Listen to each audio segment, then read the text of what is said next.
जलं जलः स्थगितं सर्वथा एव रक्षणीयम्। जन्तूनां सुखजीवनं हेतु जलस्य रक्षणं नूनं भवतु। निर्मलं जलं सम्पादनीयं, जलं संरक्षणम् अनिवार्यम्। अभोजनेन जीवितुं भवेत्, विना जलं तु सर्वं हि नश्यते। किंचित जलमपि पितं दाहं कष्टं करोति दुर्लभम्। नदी वर्णमाला के वर्णों से निर्मित यह शब्द भूतल पर प्रभावित एक जलधारा है, जिसका स्रोत प्राय कई कोई झील, हिमनद, झरना या बारिश का पानी होता है तथा किसी सागर अथवा झील में समाहित हो जाता है। चिरकाल से नदियां जीवनदायी रही हैं, चाहे भारत भूमि को शहरीकरण की राह दिखाने वाली सिंधु सभ्यता का निर्माण हो या उसका तथाकथित विध्वंस। वैदिक काल का महिमंडल हो या तब के रचित कुरीतियों का विस्तार, नदियों ने चर्चा के पटल पर अपनी उपस्थिति को हमेशा सुनिश्चित किया है। हमारा आज का यह कार्यक्रम इन्हीं जीवनदायिनी नदियों के को समर्पित है। कार्यक्रम प्रारंभ करने से पहले हम अपने सदस्यों से निवेदन है कि वे निम्न निर्देशों का पालन करें। कृपया कार्यक्रम के दौरान स्क्रीन साझा करने का विकल्प ना चुनें।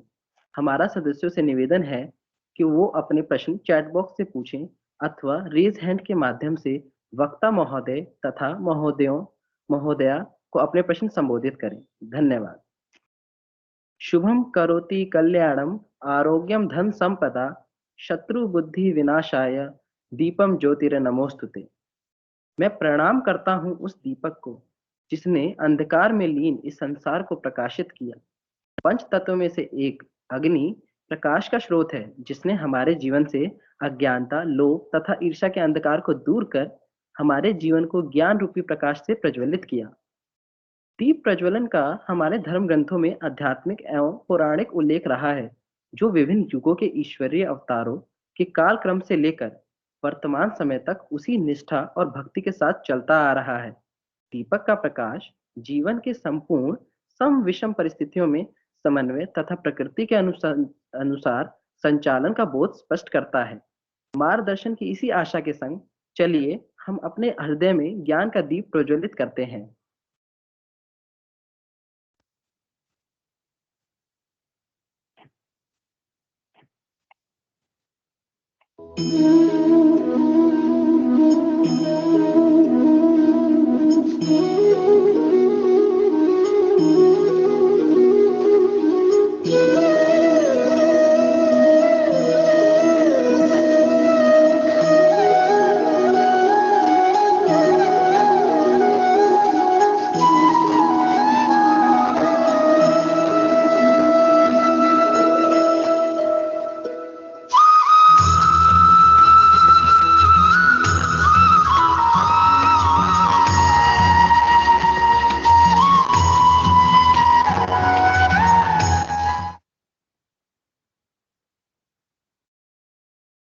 भारतीय शिक्षण मंडल तथा रिसर्च फॉर रिसर्जेंस फाउंडेशन ने अखिल भारतीय स्तर पर नदी को जानो अभियान को आयोजित किया है। रिसर्च फॉर रिसर्जेंस फाउंडेशन मानवता एवं पर्यावरण की रक्षा के लिए सभी क्षेत्रों में वैज्ञानिक, तकनीकी और शैक्षणिक अनुसंधान के द्वारा समाधान प्रदान करने का कार्य करता है। भारतीय शिक्षण मंडल भारत केंद्रित भारतीय शिक्षा व्यवस्था का प्रदर्श तैयार करने के उद्देश्य से कार्य करता है। भारत शिक्षा मंडल अपने मूल्य तथा सिद्धांतों से सदा जुड़े रहकर देश में भारत केंद्रित शिक्षा के पुनरुत्थान हेतु निरंतर अग्रसर रहे हैं। इन्हीं मूल्यों और सिद्धांतों का समावेश अर्थात ध्येय श्लोक प्रस्तुत करने हेतु मैं प्रमित जी को आमंत्रित करना चाहूंगा।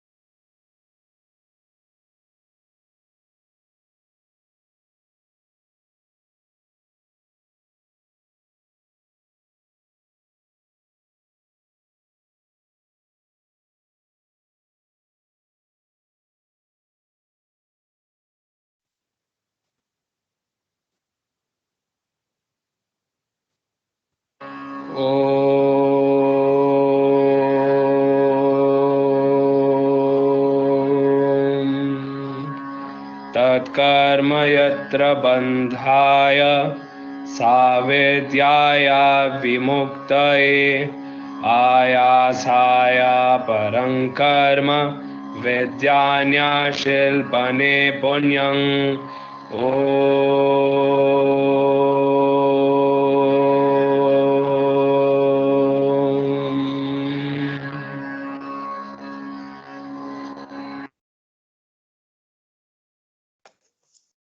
कर्म वही है जो बंधन में ना बांधे, विद्या वही है जो मुक्त करे। अन्य सभी कर्म निरर्थक क्रिया व अन्य सभी अध्ययन मात्र कारीगरी है। राष्ट्रीय पुनरुत्थान के लिए प्राथमिक से लेकर उच्च शिक्षा तक संपूर्ण शिक्षा को भारतीय मूल्यों पर आधारित भारतीय संस्कृति की जड़ों से पोषित तथा भारत केंद्रित बनाने हेतु पाठ्यक्रम, नीति तथा पद्धति में भारतीयता लाने के लिए आवश्यक अनुसंधान, प्रबोधन, प्रशिक्षण, प्रकाशन और संगठन करना भारतीय शिक्षण मंडल का ध्येय है। आज हमारे देश की कई नदियां खत्म होने के कगार पर हैं अथवा वो नालों में परिवर्तित हो गई हैं। कहीं कहीं तो वो पूर्णतः विलुप्त हो चुकी हैं। उनकी जगह कॉलोनियों तक बसा दी गई हैं। कई सभ्यताओं को जन्म देने वाली नदियां आज के तथकथित आधुनिक जीवन शैली के कारण विनाश की ओर अग्रसर है। इन्हीं विषयों को देखते हुए आयोजन नदियों के प्रति जन जागृति लाने, उनके संरक्षण तथा पर्यावरण से युवा शक्ति को जोड़ने के उद्देश्य से आयोजित किया गया है।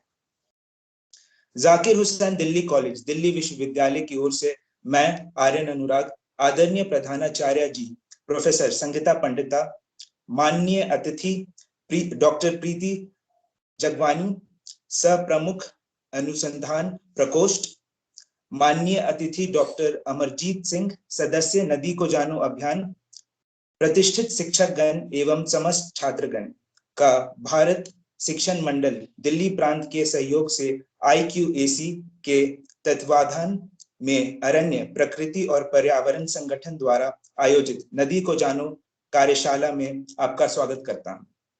कार्यक्रम को आगे बढ़ाते हुए मैं सर्वप्रथम हमारी प्रधानाचार्य महोदय प्रोफेसर संगीता पंडिता जी से आग्रह करता हूं कि वह अपने विचार प्रकट करें।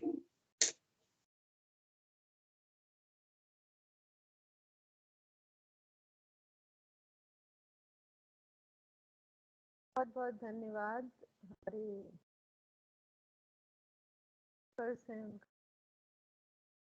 बात की बहुत अहम हमारा ये कार्यक्रम हो रहा है।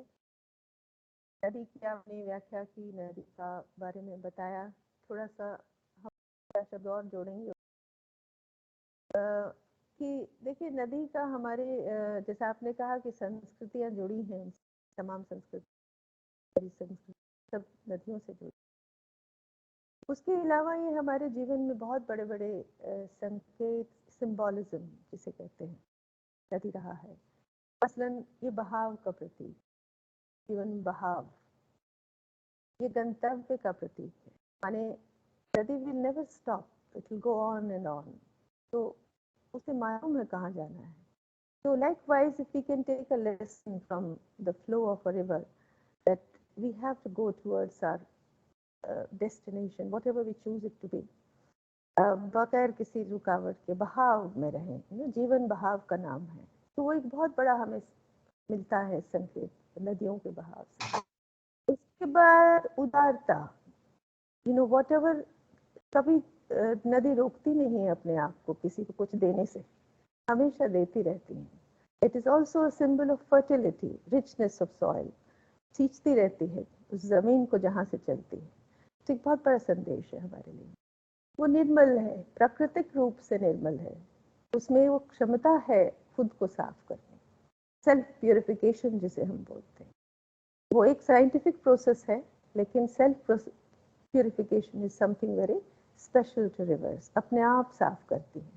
तो हमें, हमारे लिए भी संकेत है कि हम अगर, जो कि कर्मबद्ध हमारा जीवन है, उससे कुछ दोष आ जाते हैं, बिल्कुल नेचुरल है, कर्म होगा तो दोष तो होगा ही। तो उसकी प्यूरिफिकेशन का सिस्टम भी हमें खुद ही ढूंढना है, खुद ही है हमारे पास। ध्यान वगैरह से हम लोग अपने आप को शुद्ध कर सकते हैं। तो नदी हमें उस चीज का भी संकेत देती है। So it is associated with our life in multifarious ways. कुछ हम इमेजिन कर सकते हैं, कुछ हम देख सकते हैं, कुछ हम देख भी नहीं सकते हैं, कुछ हम इमेजिन भी नहीं कर सकते। इतनी गहराई से जुड़ी है नदी हमारे साथ। और हमारे यहाँ तो संगीत का, शास्त्रीय संगीत में भी नदी का बहुत बड़ा महत्व है। Dr. Pandit, I'm sorry, I'm interrupting you. There is some audio issue. I was just trying to figure out if you could use your microphone, take microphone closer to your mouth or something, huh? Okay. Like lack of clarity. Okay. Better now? Better now? Still Let light. me know. Very light? Okay, 1 minute. I'll try the volume. I'll try the volumes. 1 minute. Yeah. I'll try again. Better? Yeah, please. Yeah, slightly. Better? Slightly better. Slightly. Okay. So फिर बहाव में आ जाते हैं। जिस बहाव की संकेत हमें नदी देती है, जीवन में बहाव की संकेत देती है, उसी तरफ फिर आते हैं। और जो चंद बातें कही, बहाव, उदारता, गंतव्य और निर्मलता, ये सब हमारे जीवन में हम बड़े आराम से उसको हम ग्रहण कर सकते हैं और अपना जीवन सुंदर बना सकते हैं। इसके अलावा संगीत, भारतीय शास्त्रीय संगीत में नदी का, जल का बहुत बड़ा महत्व है। एक छोटी सी 2 शब्द हम पढ़ना चाहते हैं। स्वर्गीय राजन मिश्रा जी के स्वर में उन्होंने गाया, उनके बुजुर्गों ने बताया। वो है, नाद अपार उदधी गंभीर रे, सकत न पार को वीर रे, जा पर द्रवही शारदा, सो ही तरे कछु तीर तीर रे। यानी कि नाद का सागर भी अपार है। उसको सागर और नदी से कंपेयर किया कि ये अपार है इनकी महानता। तो अब हमारे सामने सवाल यही आता है कि इतनी जो घनिष्ठ हमारी परंपरा रही है और बहुत अच्छे रिवर्स रहे हमारे यहाँ, वो लुप्त कैसे हो गए? जैसे किसी बच्चे ने बताया, कुछ तो लुप्त होने के कगार पे, कुछ दे आर स्ट्रगलिंग। हम जबकि शुरुआत हमारी पढ़ाई की इससे हुई थे, that stars don't struggle to shine and rivers don't struggle to flow. तो अब ये वक्त कैसे आ गया कि river started struggling to flow? तो इसी पे गहन विचार है। और आप लोगों का जो आपको संस्था है, is trying to do wonderful work in this direction, involving youth। अगर इसी स्टेज पे उनको इस तरह के शिक्षाएं, इस तरह की चेतना मिल जाए, तो जाहिर है वो बहुत हर वक्त अपना योगदान देने को तैयार होंगे। समझ के जो काम किया जाए उसका असर बहुत दूर तक होता है। So I wish you all success in this project. हमारे बच्चे ज़रूर, some of them who get associated, I'm sure it will be a life-changing direction, I would say. Some of them might take it up as a lifelong aim to preserve rivers. It's such an important juncture. So इसी के साथ आपका बहुत बहुत स्वागत है। सभी शिक्षकों का, सभी जो प्रवक्ता हैं हमारे, इन सब का बहुत बहुत हार्दिक स्वागत है जाकिर हुसैन कॉलेज। हम फिजिकली तो नहीं कर पा रहे हैं कुछ भी, लेकिन आपने तो दीप भी वर्चुअली प्रज्वलित किया, बहुत सुंदर लगा। तो ये दीप जलता रहे और नदियां बहती रहे। इसी कार्य थोड़ा कठिन है, असंभव भी नहीं है, लेकिन अनिवार्य है इस समय पे। और हम सबका संकल्प होगा, सब निष्ठा से काम करेंगे तो जरूर बहेंगी नदियां फिर। बहुत बहुत धन्यवाद।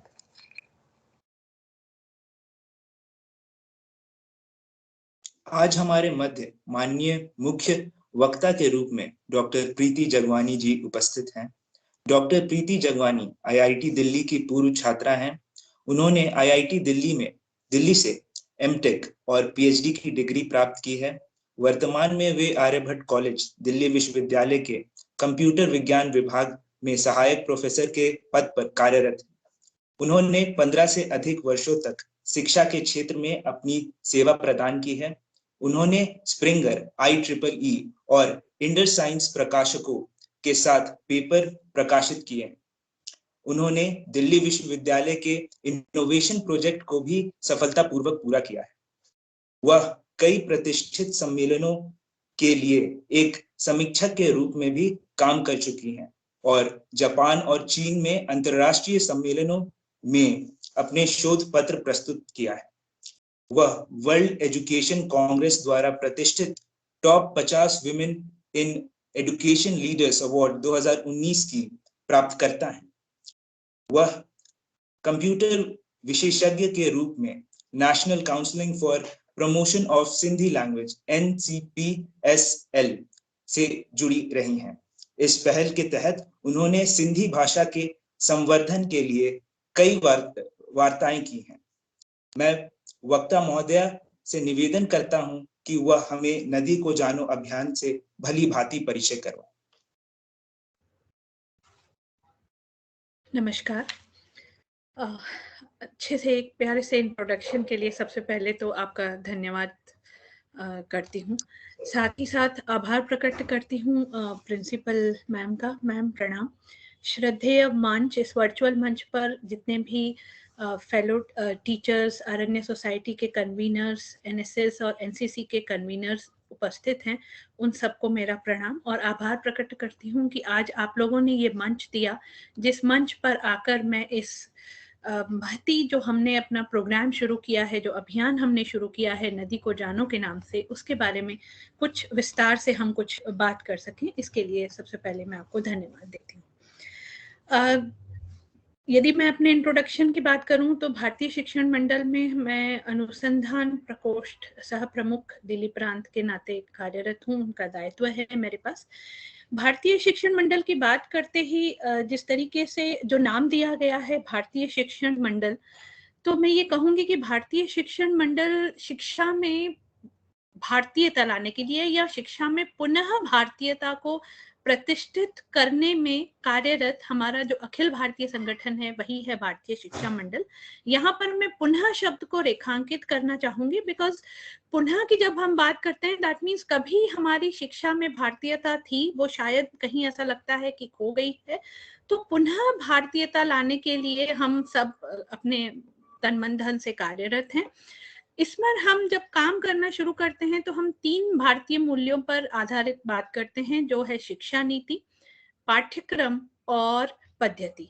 हम ये चाहते हैं कि हमारी जो शिक्षा नीति, पाठ्यक्रम और पद्धति है, ये भारतीय मूल्यों पर आधारित हों, भारतीय केंद्रित हों और भारत के हित की हों। और यही दृष्टि लेकर हमारा भारतीय शिक्षण मंडल जो है, वो जो संगठन है, एक वैचारिक, शैक्षिक और व्यवहारिक गतिविधियों का नियमित आयोजन करता रहता है। इस पूरे काम को करने के लिए हमने एक 5 आयामी कार्य प्रणाली विकसित की है। उस 5 आयामी कार्य प्रणाली के जो 5 सोपान हैं, वो हैं अनुसंधान, प्रबोधन, प्रशिक्षण, प्रकाशन और संगठन। अनुसंधान के अंतर्गत हम भारतीयता पर आधारित अनुसंधान को प्रोत्साहित करते हैं। प्रबोधन की यदि बात करें तो प्रबोधन में हम संगोष्ठियों, सम्मेलन और कार्यशालाओं के माध्यम से नीति निर्धारकों, समाज, शिक्षकों और प्रबुद्ध वर्ग में भारतीय दृष्टि को जागृत करने का काम करते हैं। प्रशिक्षण में हम शिक्षक स्वाध्याय, अभिभावक उद्बोधन और संस्था चालक परामर्श आदि कार्यशालाओं का आयोजन करते हैं।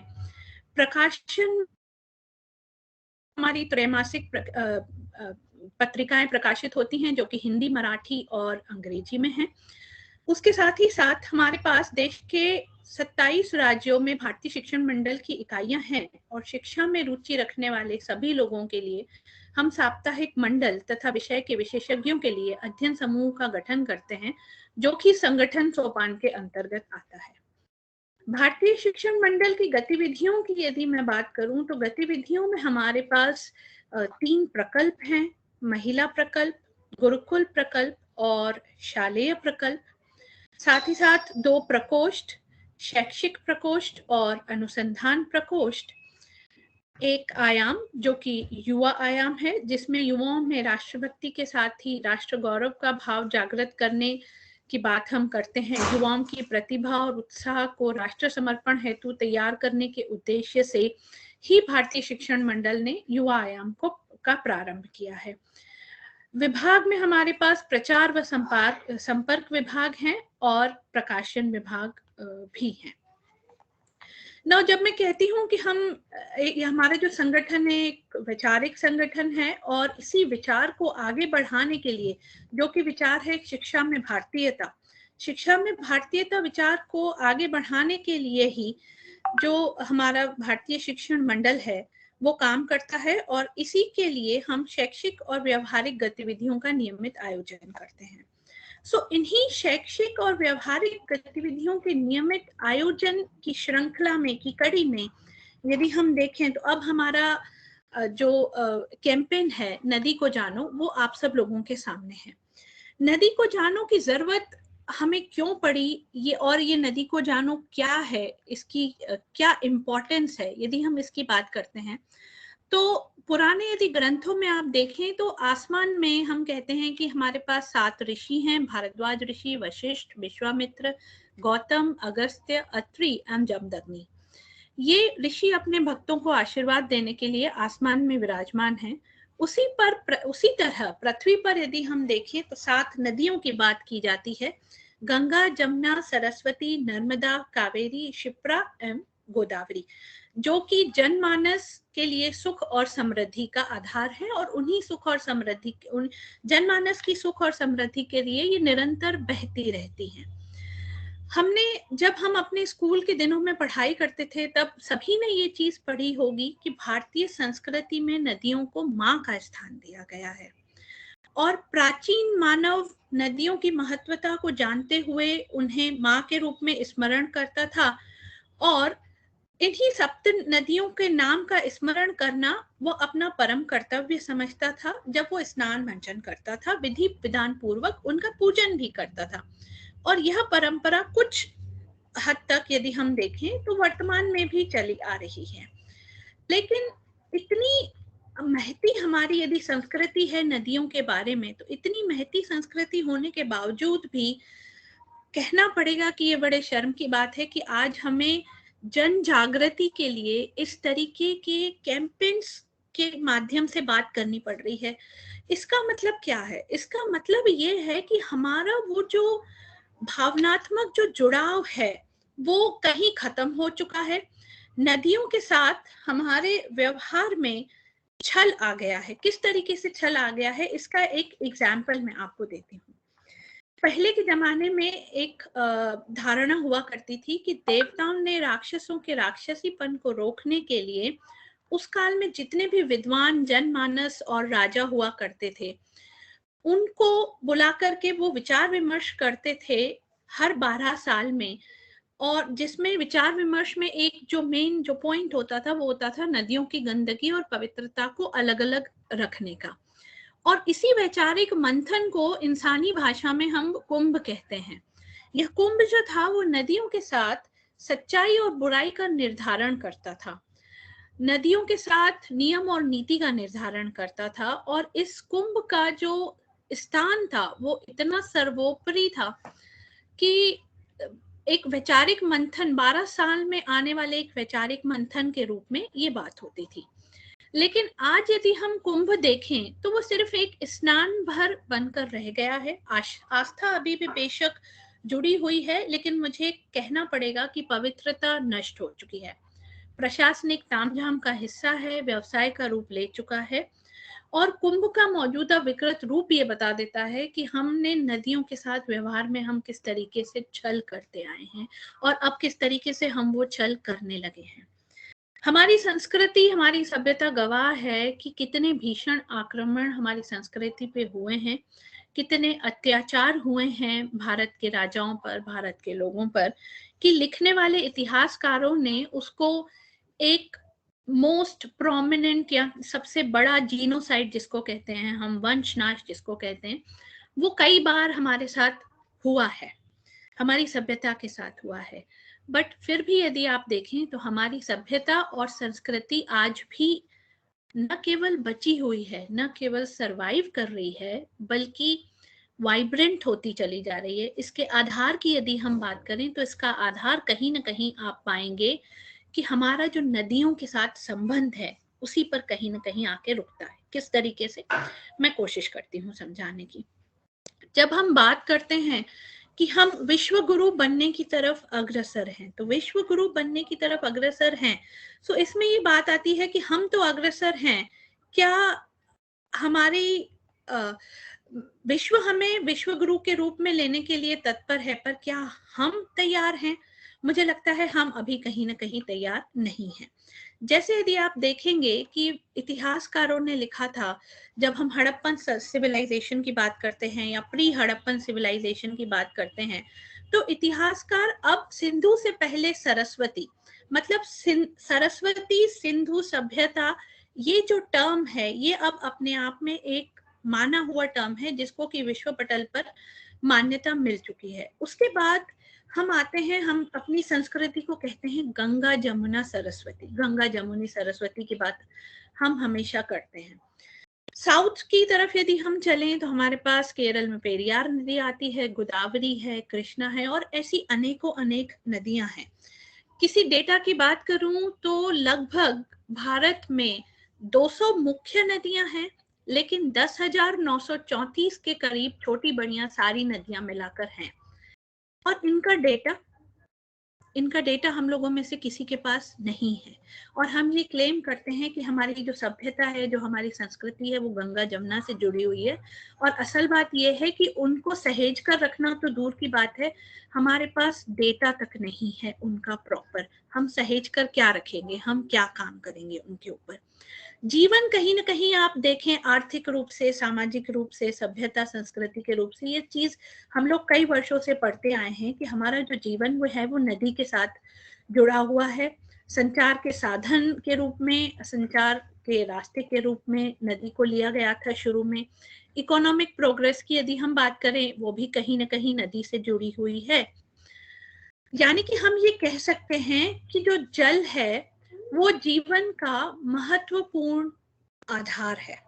जल जीवन का महत्वपूर्ण आधार है। और ये बात भी कई लोगों ने सुनी होगी कि जो तृतीय विश्व युद्ध होगा, जो थर्ड वर्ल्ड वॉर होगा, वो कहीं ना कहीं वाटर पे बेस्ड होगा। वाटर यानी जल is going to be the bone of contention, और जो तृतीय विश्व युद्ध है वो इसी पर बेस्ड होगा।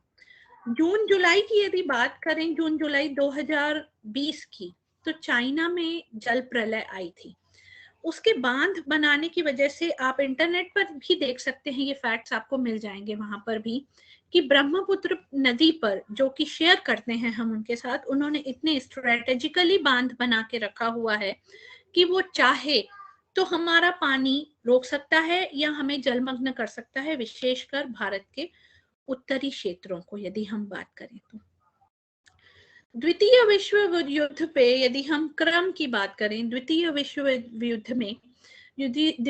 युद्ध के आसपास जो बात होती थी सिक्योरिटी की, या बात यदि मैं करूं किस तरीके से आपका जो नेशन है, कौन सा नेशन स्ट्रांग होके आएगा, तो हम कहते थे जो न्यूक्लियर पावर होगा वो स्ट्रांग होकर आएगा।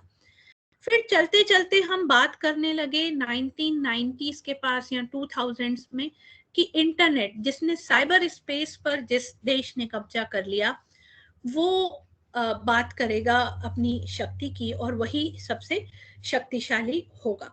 लेकिन यदि अब आज के संदर्भ में आप बात करते हैं, जब हम 2020 और 2022 की बात करते हैं, तो अब ये बात निश्चित है कि जिसने अपने जल स्रोतों पर नियंत्रण रख लिया, जिसने अपने जल स्रोतों को ठीक तरीके से मैनेज कर लिया, वही आने वाले समय में विश्व पर राज कर सकता है, विश्व को नियंत्रित कर सकता है। अब दो इंपॉर्टेंट चीजें निकल के आती हैं, एक आती है जल सुरक्षा और दूसरी आती है एनर्जी सिक्योरिटी।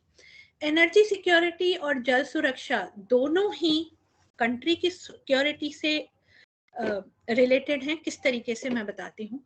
यदि आप कहें छोटी सी जो माइक्रोचिप बनती है, कंप्यूटर की कह लीजिए या आपका मोबाइल फोन की कह लीजिए, हम स्वदेशी की बात करते हैं लेकिन हम वो नहीं बनाते। हम क्यों नहीं बनाते? सोलर पावर की हम बात कर रहे हैं, 40,000 मेगावाट का हमारा लक्ष्य है, उसके आगे हम नहीं बढ़ पा रहे हैं। क्यों नहीं बढ़ पा रहे हैं? बिकॉज इन दोनों ही चीजों में, चाहे आप चिप की बात कर लीजिए, चाहे आप सोलर पावर की बात कर लीजिए, शुद्ध जल की आवश्यकता, महती आवश्यकता होती है शुद्ध जल की इन दोनों ही इंडस्ट्रीज को। सो यदि मैं एनर्जी सिक्योरिटी की बात करती हूँ तो भी सोलर पावर के थ्रू मैं कहीं ना कहीं आकर जल पर टिक जाती हूँ, और जल अपने आप में, जल सुरक्षा तो जो इम्पोर्टेंस रखती है वो है ही आपके पास। देन जो वाटर, जो फ्रेश वाटर की मैं बात कर रही हूँ, जो कि शुद्ध जल यूज होता है, और यूज होने के बाद उसका इतना केमिकल ट्रीटमेंट हो चुका होता है कि आप उसको पेयजल तो क्या, फिर आप उसको इरिगेशन के लिए भी यूज नहीं कर सकते। इसके पहले यदि हम बात करें 2014 के पहले, तो हमारे देश में इरिगेशन डिपार्टमेंट हुआ करता था। दैट मीन्स हमारा सारा फोकस सिर्फ एक और एक पॉइंट पे था कि जल का मतलब है इरिगेशन, जल का डिपार्टमेंट इरिगेशन डिपार्टमेंट। 2014 के बाद जाकर जल शक्ति मंत्रालय भारत सरकार ने बनाया, लेकिन फिर भी यदि मैं बात करूं उन 10,934 छोटी बड़ी रिवर्स की, तो इनका डेटा जल शक्ति मंत्रालय के पास नहीं है। दिल्ली में यदि बात करूं तो 2015 में छपी हुई एक रिपोर्ट के हिसाब से 400 छोटी बड़ी ट्रिब्यूटरीज थी यहाँ पर, जिसमें से 200 विलुप्त हो चुकी हैं। यदि आप देखें नांगलोई की यदि आप बात करें तो नांगलोई एरिया में रिवर हुआ करती थी, भले ही बरसाती रिवर थी बट एक रिवर हुआ करती थी।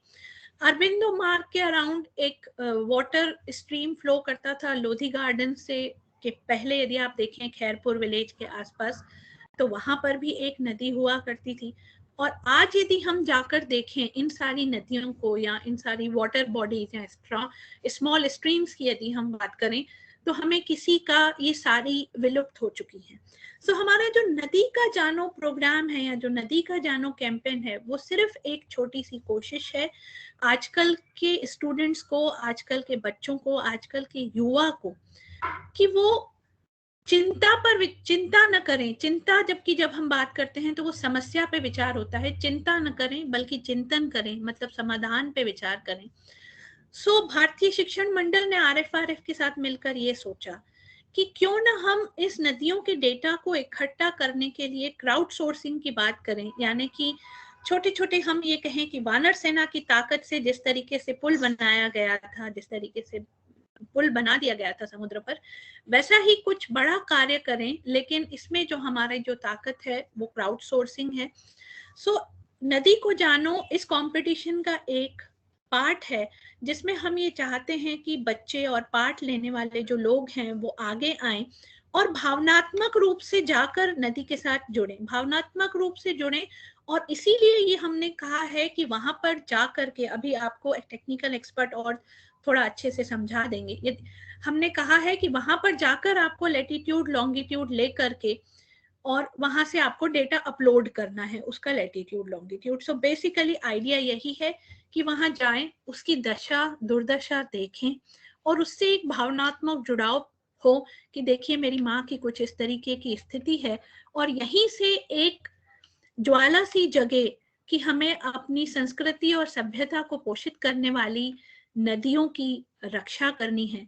और यही है सिर्फ एजेंडा इस पर्टिकुलर प्रोग्राम के लिए। मैं यही कहकर अपनी वाणी को विराम देती हूँ। बस यही चाहूंगी कि आप अपना प्रोजेक्ट जो है वो मन लगाकर करें। भारत के भविष्य में ये प्रोजेक्ट काम आने वाला है, ये सोचकर जुड़ें। सिर्फ भारतीय शिक्षण मंडल या सिर्फ RFRF का प्रोजेक्ट नहीं है, ये पूरे भारत का प्रोजेक्ट है, ये आपका प्रोजेक्ट है। यही कहकर मैं अपनी वाणी को विराम देती हूँ। धन्यवाद।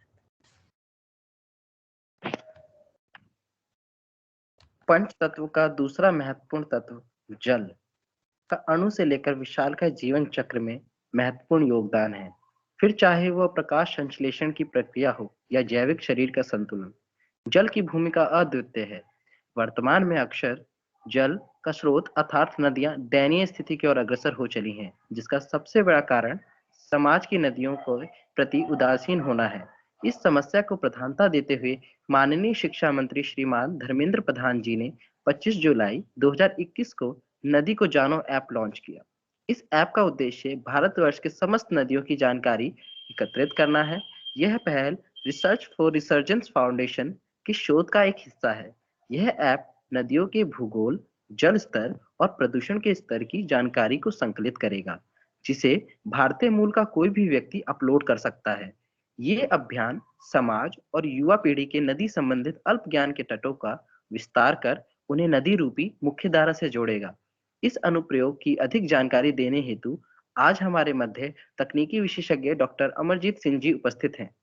डॉक्टर अमरजीत सिंह जी ने दिल्ली विश्वविद्यालय के एक रिसर्च लैब से पीएचडी की डिग्री प्राप्त की है। वे वर्तमान में श्री वेंकटेश्वर कॉलेज में सहायक प्रोफेसर के रूप में कार्यरत हैं। उन्होंने कई शोध पत्र प्रकाशित किए हैं। अब मैं माननीय तकनीकी विशेषज्ञ महोदय का तकनीकी सत्र प्रारंभ करने हेतु आमंत्रित करना चाहूंगा।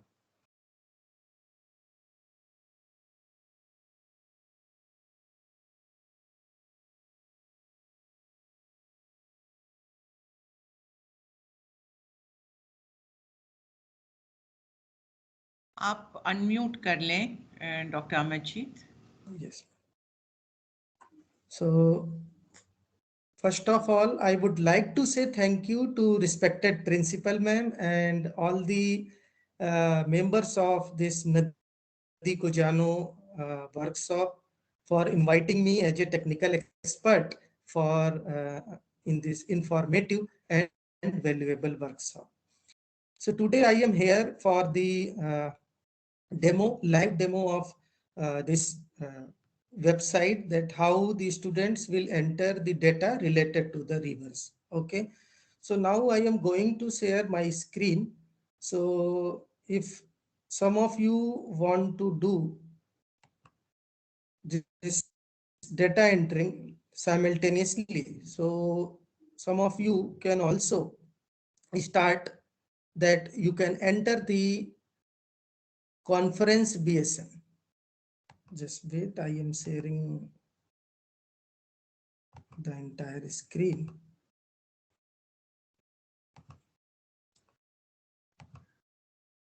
So is my screen is visible? Yes, yes, it is visible. Okay. Okay, thank you. So now you can see here, this is the main home page of this website, conferencebsm.com. So you can enter conferencebsm.com in this URL, or you can also enter the conference BSM in the Google also.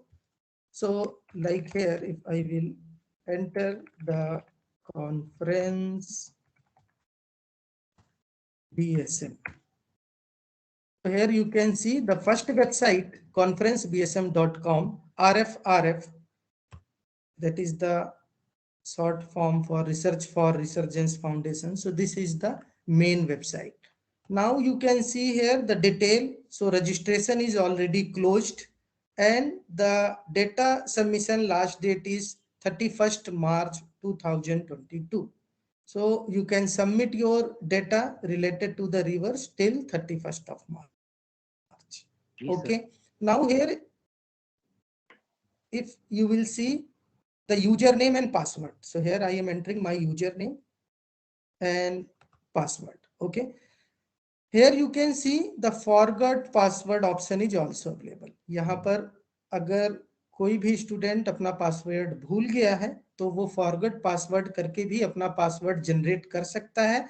For this you have to enter your email ID and your mobile number. So after entering your email ID and mobile number, you will receive your password on your mobile number. So email ID और mobile number डालने के बाद आपका password आपके mobile number पर आ जाएगा. Okay, so here now I will show. So I am entering my password here.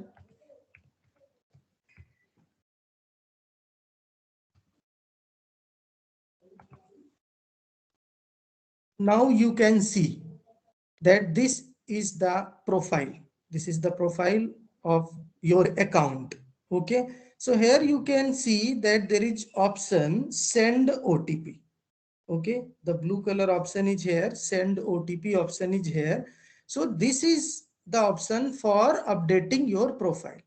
आप जब भी फर्स्ट टाइम लॉगिन करेंगे सो आपका प्रोफाइल सबसे पहले दिखाएगा, और इस प्रोफाइल में अगर आप अपना नाम एडिट करना चाहते हैं, अपने कॉलेज का नाम एडिट करना चाहते हैं, एड्रेस एडिट करना चाहते हैं, सो वो आप एडिट कर सकते हैं. But this feature is available only for one time when you will first time you will log in your account by using your username and password. After that you cannot edit your profile. Okay, and now here if you will see in the left side there are 4 tabs: profile, revert details, retrieve deleted data, and logout. Okay, so this is my profile.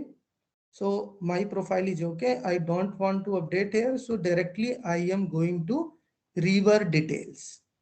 Okay.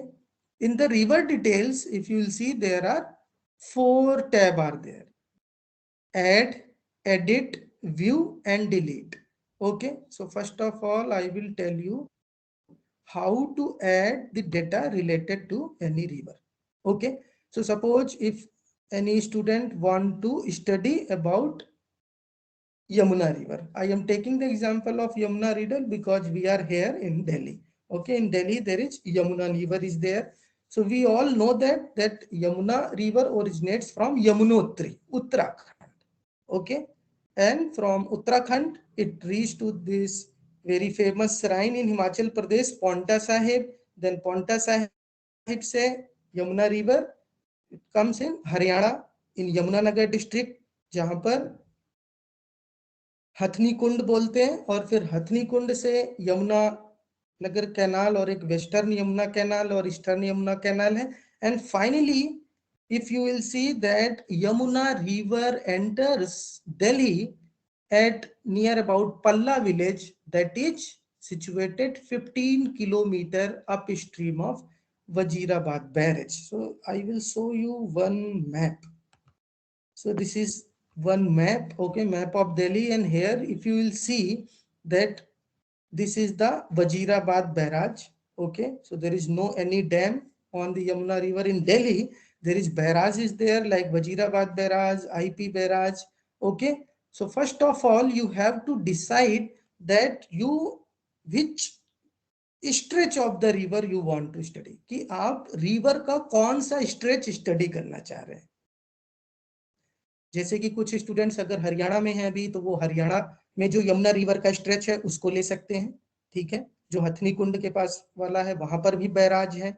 तो अगर वहां की study करना चाह रहे हैं river के उस स्ट्रेच की, तो सबसे पहले आप लोगों को ये डिसाइड करना है कि हम यमुना रिवर के या कोई और रिवर के, अगर मैं गंगा रिवर की बात करूं तो कुछ लोग हरिद्वार में हैं तो उस स्ट्रेच का, या कुछ लोग अगर कानपुर में हैं तो उस स्ट्रेच का, अगर वो इलाहाबाद में हैं तो उस स्ट्रेच का.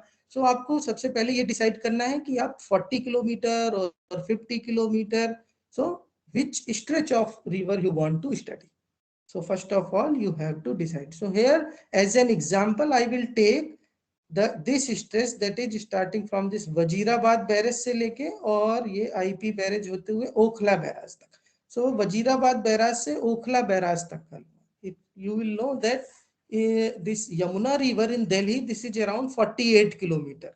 मतलब 28 kilometer is in main capital and the rest of this Yamuna river falls in this NCR region. Okay, so this is near about 48 kilometer in Delhi.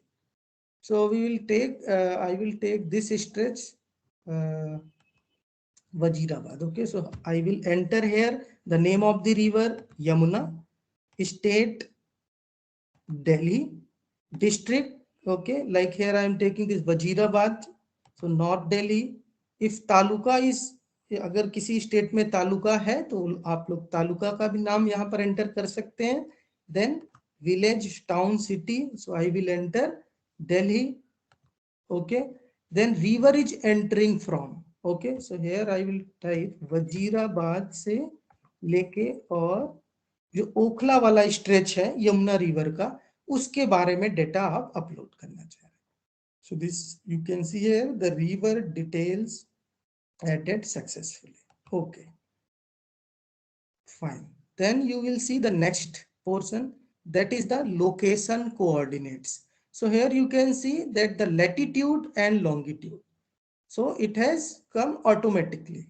So suppose sometimes you will not get latitude and longitude, then what you people can do, you can use this Google Map app. Okay, so we all have this Google Map app in our mobiles, so we can use that one also. Okay, so here, but it comes automatically. The 28 degree and 69 minutes is the latitudes, and here the longitude.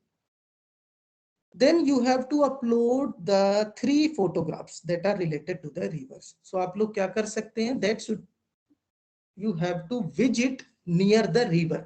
आप लोग को river के आसपास जाना पड़ेगा और वहां पर अपने ऐप के through, there is one app, if I will show you this PPT, so you can use, there are so many apps are available, and one of the app is GPS map camera.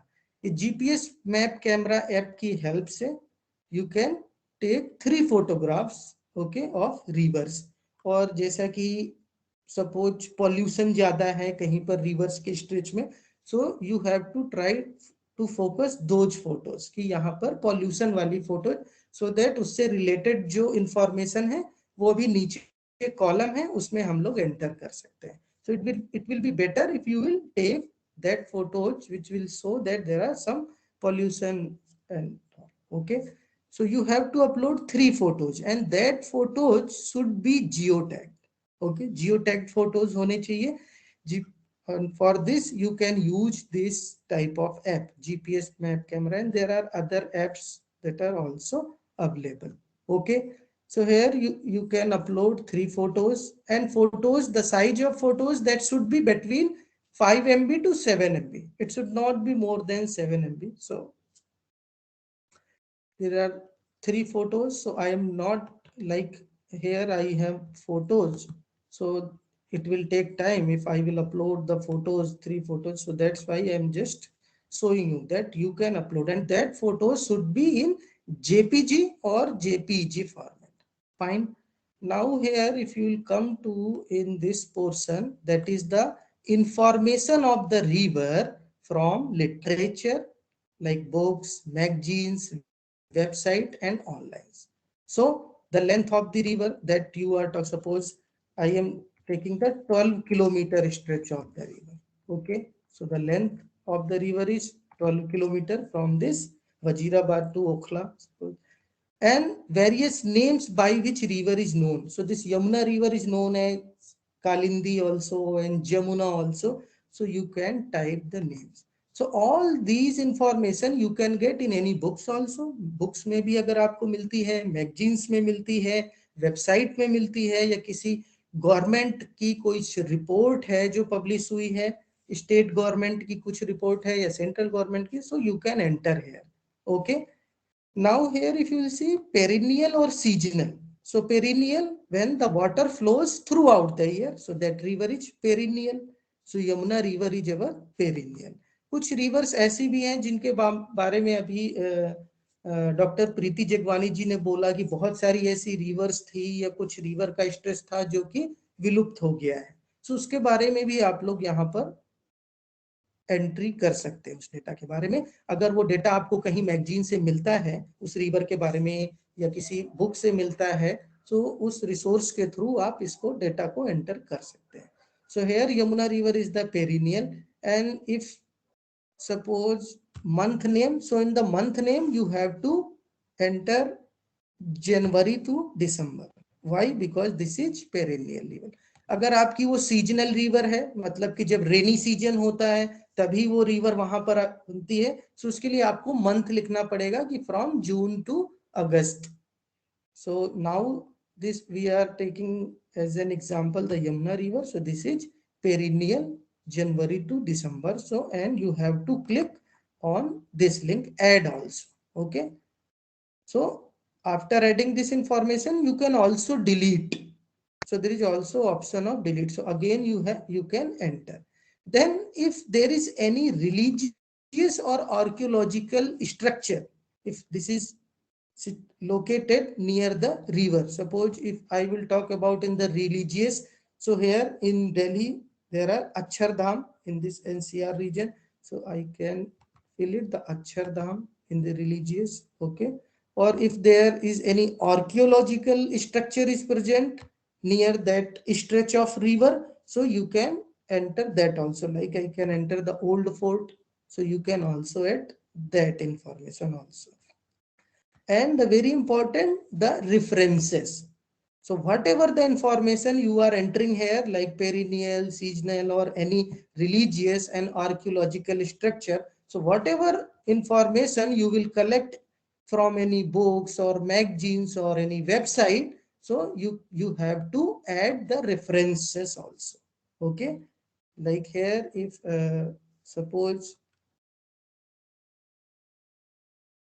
any research paper link, so suppose you are referring any research article, so you have to give complete reference along with the name of journal and the volume number and page number. Okay, the complete reference. Then information on the river collected from local residents. So obviously you have visited the places that are near about river. So जब आप लोग river के पास गए और आपने 3 geo tag photos ली, तो आप लोगों ने वहां के आसपास लोकल रेजिडेंट से भी बात की. So now you will enter that information which you have collected from local residents. जो आपको लोकल, वहां के जो लोकल रेजिडेंट्स हैं नदी के किनारे वाले, उन्होंने जो इंफॉर्मेशन बताई, अब वो एंटर करना है. So the various name by which the river is known, जैसे कि जमुना बोलते हैं, डॉटर ऑफ सन भी, यमराज की बहन भी बोलते हैं यमुना नदी को. So you can enter that names. Any festivals on the rivers, like in Yamuna river in Delhi, Chhath Puja is there. सो लोग कहेंगे हम लोग छठ पूजा मनाते हैं नदी के किनारे, तो वो इंफॉर्मेशन भी आप जो लोकल रेजिडेंट्स बताएंगे वो इंफॉर्मेशन यहाँ पर एंटर करनी है. देन अगेन उनसे पूछना है लोकल रेजिडेंट से कि इसमें साल भर पानी रहता है इस नदी में, या कभी रेनी सीजन में बरसात के टाइम पे ही पानी रहता है. Then you have to enter that information also. Okay, और अगर वो कहते हैं कि इस महीने से इस महीने तक ही पानी रहता है, तो वो नाम आपको यहाँ पर देना है. ठीक है.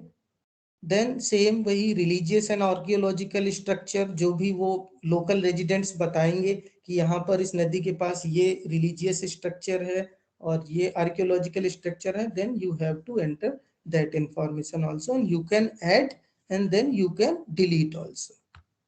Okay, like here perennial and seasonal, suppose I am entering January to December, so you can add same. Then the next portion, that is the uses of the river water. Okay, कि उस जो वो stretch है river का जिस पे आप study कर रहे हैं, उसका वाटर इरिगेशन में यूज होता है कि नहीं, सिंचाई के काम में, ड्रिंकिंग वाटर के रूप में यूज होता है कि नहीं, रिक्रिएशनल एक्टिविटी के लिए यूज होता है, किसी मनोरंजन के साधन के लिए कि वहां पर बोटिंग होती है कुछ, and is there any hydro electric power plant है क्या उस रिवर के स्ट्रेच पे. सो वो यहाँ पर टिक करना है. अगर ये सब चीजें नहीं है, if there is something which is not related to irrigation and drinking water, so you can check this also, any other. So then you can enter your information within 15 words. So 50 शब्दों में आपको वो information fill करनी है. Then here if you will see economic activities that is linked to the river stretch.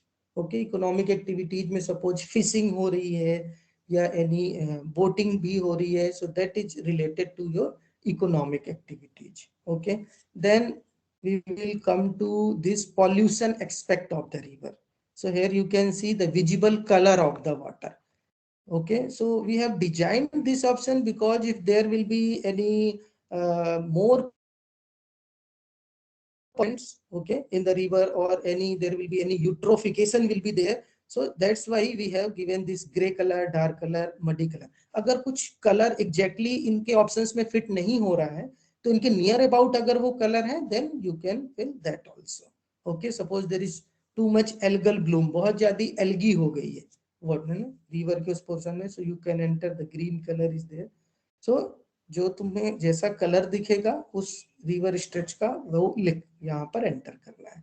Then the number of major sewage, okay, the drain, like अगर मैं बात करूं बहुत there is very famous Najafgarh drain जो कि मिलता है यमुना रिवर में. So you have to fill the number that how many major sewage drains are there. So you can fill 1 also and 2 also, 3.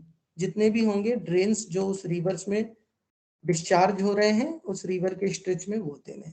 If there is any जलकुंभी, अगर वहां पर कुछ डकवीड्स है या जलकुंभी है, like if I will show you the picture in the PPT. Okay, so here you can see this is the water hyacinth is there. Okay, this is the water hyacinth and jalkumbhi. So if you will see this type of conditions, okay, in that river stretch, so you can enter that information also, the pollution that is come under pollution aspect. Okay, then here if you will see any industrial wastewater discharging, like suppose if in Delhi and Haryana border there is some industries there, and that industry is actually discharging the wastewater. Like if you will see in the thermal power plants, what happen actually, the ash that is produced, that is actually discharged into these rivers directly. So if there is some thing, this condition is there, so you can enter that information also. Then we are coming to the dams. Yes, so obviously in Yamuna river in Delhi that we are talking about from this Wazirabad to Okhla, so there is no any dam, but yes, here we can also enter the information of barrage.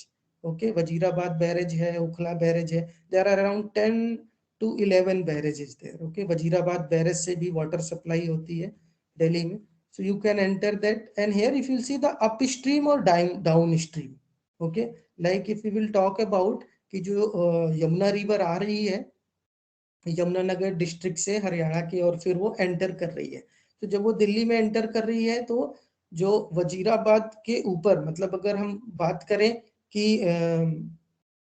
Yamunanagar district में हरियाणा में तो है वहां पर barrage या नीचे की तरफ है, तो अप स्ट्रीम है या डाउन स्ट्रीम, तो यहाँ पर अगर कुछ डाउन स्ट्रीम बैरेज या डैम है तो वहां पर यस लिखना है, और अगर नहीं है तो नो फिल करना है. तो यहाँ पर बस यस और नो फिल करना है. Then if you see information if any flood occurred in past 3 years. So अगर पिछले 3 सालों में कोई फ्लड की सिचुएशन हुई है उस स्ट्रेच रिवर के स्ट्रेच की वजह से, सो वो इंफॉर्मेशन भी एंटर करनी. Suppose if you will say yes there is flood, okay, so तो वो एंटर करना पड़ेगा. जो भी इंफॉर्मेशन है you can enter within 15 words. Okay, that yes every year the flood comes during this monsoon season, और उससे जो भी लॉस हो रहा है आसपास को, so you can enter that information also. Then in the last step, that is very important step, and that is your opinion for the action to be taken for this river rejuvenation. So कि river rejuvenation के लिए क्या क्या actions लिए जा सकते हैं. Like all of you know that government is doing this Namami Gange project, and so many projects are going on Ganga को रिजुविनेट और गंगा की क्लीनिंग के लिए. Like we can develop any sewerage treatment infrastructure, or we can enhance the productivity and diversity of the forest in these headwater areas, और हम public awareness कर सकते हैं. सो जो भी तुम लोगों को लगता है, because this is your opinion, so you can write your opinion maximum up to within these 200 words. Okay, and then you will submit. Okay, then you will submit your form. So after submitting it, you will see this. Okay, like here you can see I have entered the information about Yamuna river, state Delhi, district North Delhi, and this river stretch from Wazirabad to Okhla. Okay, now I will tell you this option, edit option. So suppose if you, after entering all the details, if you want to edit something, so you can also edit. So just you have to check this box and then you have to click on this edit. Okay, so you can also edit after submitting this information. Okay, and there is also available view, so you will click this and you can view the information that you have entered. Yamuna, Wazirabad, location coordinates, then the information that you have got from these books or magazines, then the information you have collected from local residents. So everything you can see here in the clicking on this view section. And there is, suppose, delete option is also there, so you can also delete. Okay, suppose I will check this box and I will click on this link, delete. So here you can see this is deleted successfully. Okay, and there is one options also available, that is on the left side panel here, means below this river details there is retrieve deleted data. So there is also very good facility that here you can also see the data that you have deleted. So you can retrieve your deleted data. Okay, so in this way you can fill all the information, and if you have any query, so you can ask me, and we are always there for your supports, and also all the members of this Nati Ko Jano committee is always there for your support. धन्यवाद महोदय, आपने नदी को जानो अनुप्रयोग के उपयोग की बहुत ही विस्तृत व्याख्या की। अब हम आशा करते हैं कि हमारे सदस्यों ने आपके द्वारा बताए गए प्रक्रियाओं का पालन किया होगा। महोदय, हमारे सदस्यों के इस सत्र से संबंधित कुछ प्रश्न हैं, अगर आपकी आज्ञा हो तो हम उन्हें संबोधित करना चाहेंगे। जी।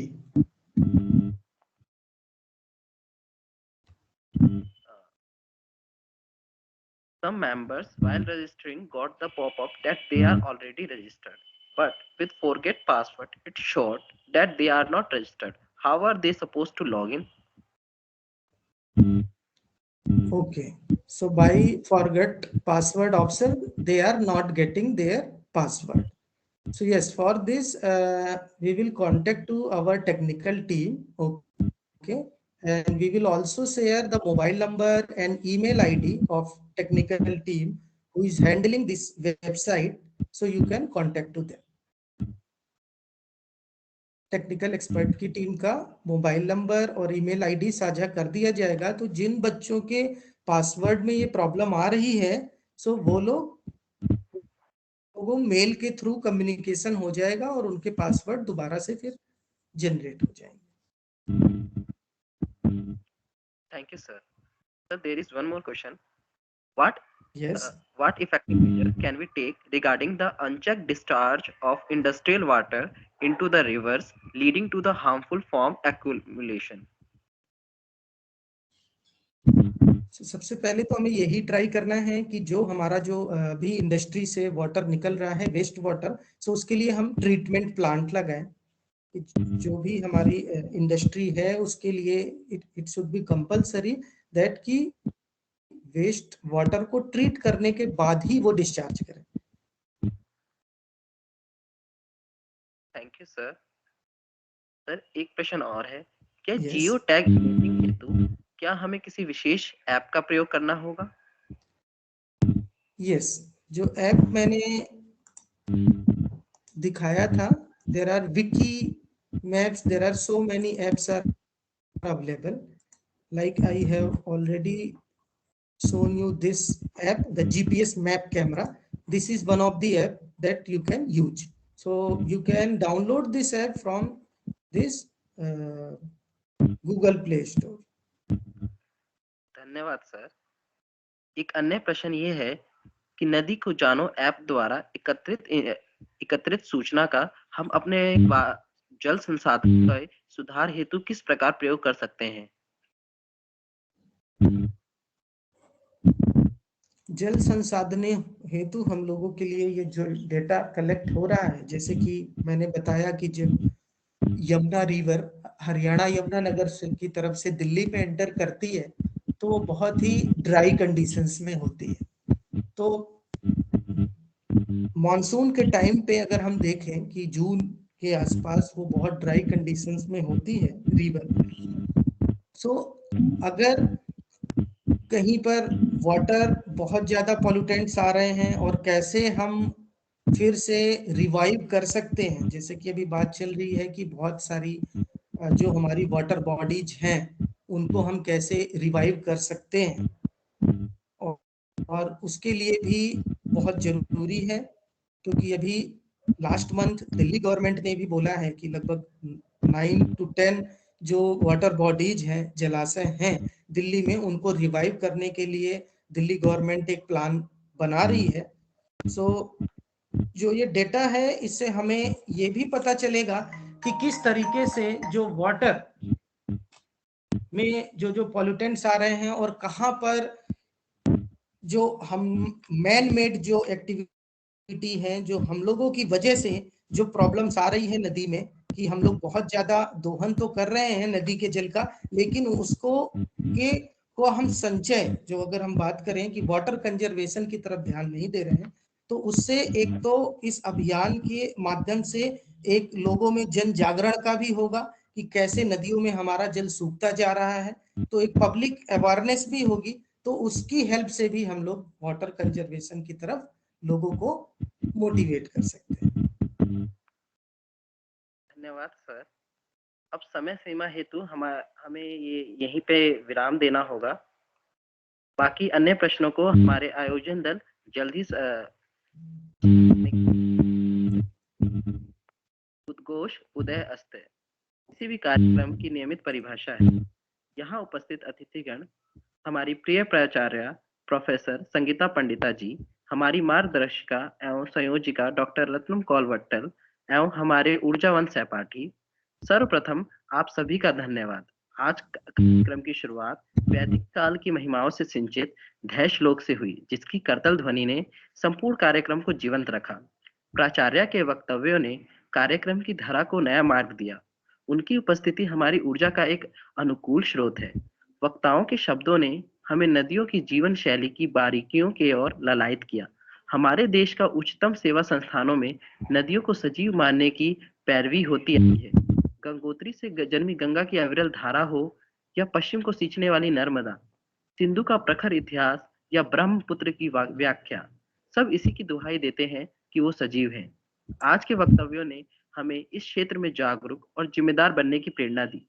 भारत की जल आपूर्ति और खपत की दिशा दशा का सटीक अनुमान लगाने के लिए आज हमें प्रचुर मात्रा में संसाधन उपलब्ध हुए हैं। तकनीकी क्षेत्र ने हमें इस पहल के अहम उद्देश्यों एवं ढांचे से परिचय कराया। कार्यक्रम के प्रश्नोत्तर सत्र में आए सवाल इस बात के सूचक हैं कि हम अपने ध्येय में सफल हुए। धन्यवाद। कार्यशाला के औपचारिक समापन हेतु मैं प्रीति से कल्याण मंत्र प्रस्तुत करने का आवेदन करता हूं।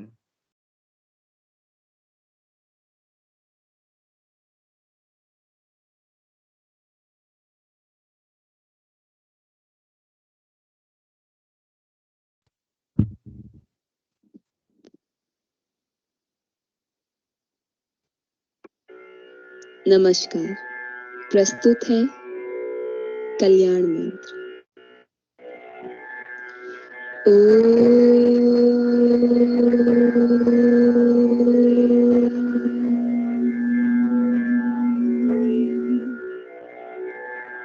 सर्वे भवन्तु सुखिनः,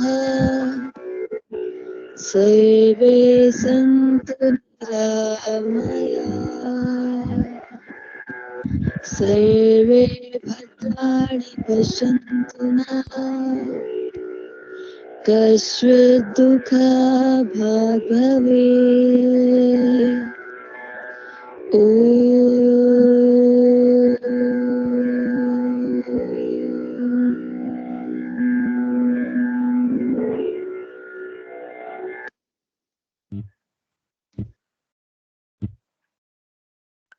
कार्यक्रम समापन की इस बेला पर मैं आप सभी से अनुरोध करना चाहूंगा कि आप सभी अपने कैमरे को ऑन करें ताकि हम सभी एक ग्रुप फोटो ले सकें।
धन्यवाद। हमारे संग जुड़ने के लिए आप सबका आभार।